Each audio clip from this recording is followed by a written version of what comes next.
So ito guys, ito ang hanging pot ko. At ito ang ililipat ko. Di ba? Ito ang ililipat ko kasi nga mahahaba na siya. So dito ko siya ililagay, propagation. Ayan, tinanim ko na. Inuuna ko na yang Queen Marble.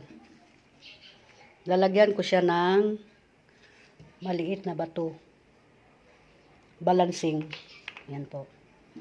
Then, ito namang golden putos. Ayan. Malalaki na ding ugat niya. Ayun. Inilagay ko na din siya dyan. Para itanim ko. Ayan. Tsaka huwag mo masyado i-press. Tsaka yung lupa talaga niya guys is mataba. Garden, ay nako, kawa naman itong dahon na to.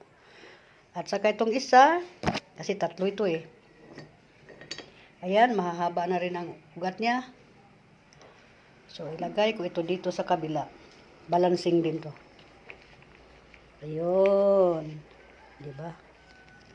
Mabilis lang siya guys. At saka mas mabilis siyang ayusin pag ganito na establish na yung ugat niya. Yan. Tapos yung isa naman, yung kabila naman, ayan. Ayan na siya guys.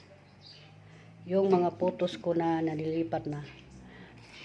The way I propagate my golden pothos and plant it in my hanging pot. Tsaka lalagyan mo lang ng konting bato para balancing nga, para nga hindi nga siya mabubuwal. Ayun po.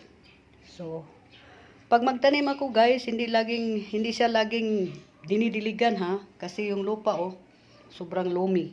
So, ayan, wala yung abono. Ayan yung finished product niya guys. Ito naman, hugasan ko yan, tapos papalitan ko ng tubig at saka linisin ko yung bato. Thank you for watching.